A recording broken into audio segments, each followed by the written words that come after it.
এটিৰ নাম নহয়, তুমি মাথো এজন শিল্পী নহয়, তুমি আমাৰ সকলোৰে হিয়াৰ আমঠু।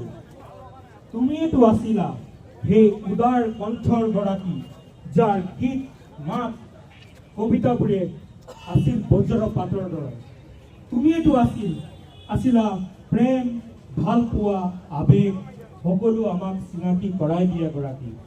তোমাৰ গান, তোমাৰ কবিতা অনুপ্ৰাণিত কৰিছিল আমাৰ দৰে বহু যুৱক যুৱতী। আজি তুমি অবিহনে সকলো যেন আধৰুৱা, সকলো যেন নিস্তব্ধ, নিমাত। চাব নোৱাৰিছোঁ তোমাৰ সেই ছবিখনলৈ, য'ত ওলমাই দিয়া হৈছে পুষ্পমালা, ঠায়ে ঠায়ে দিয়া হৈছে শ্ৰদ্ধাঞ্জলি। তুমি যে গাইছিলা, সুখী হৈ দিৱা মোৰ অবিহনে, এয়া মোৰে শুভকামনা। সেই কথাখিনি যেন আজি কৰিছোঁ উপলব্ধি। সুখী হৈ ৰ'ব পৰা নাই দাদা, তুমি অবিহনে সকলো সেমেকা যেন এক মৰিহালি। য'তে আছা সুখৰে থাকা, সেয়াই মোৰ হৃদয়ৰ কামনা। ধন্যবাদ। জয় জুবিন দা।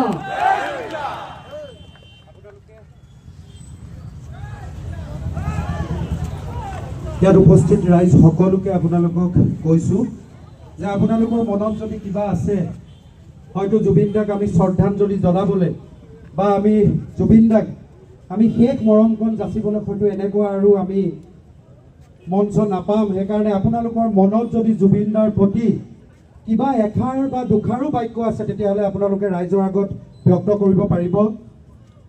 আপোনালোকৰ কোনোবা আছে নেকি, কিবা ব্যক্ত কৰিব নেকি?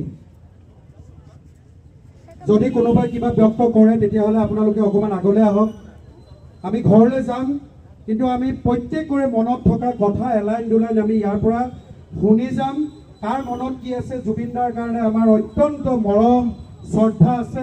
সেইকাৰণে আপোনালোকক ইয়াত থকা সকলোকে অনুৰোধ জনাইছোঁ, এই সময়কণ যাতে আমাৰ গোটেই জীৱনৰ কাৰণে মনত থাকে, এই সময়কণ যাতে আমি আমাৰ মনৰ পটত আমি যাতে সাঁচি ৰাখিব পাৰোঁ।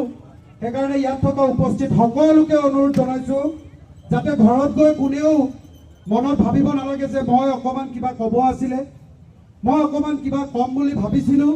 সেইকাৰণে তেনেকৈ কোনেও বা যদি ভাবিছে, ইয়াত উপস্থিত থকা প্ৰত্যেককে আমি মাতিছোঁ, ইয়ালৈ আহি আপোনালোকে মনৰ ভাৱ দুআষাৰ হয়তো ব্যক্ত কৰিব পাৰিব।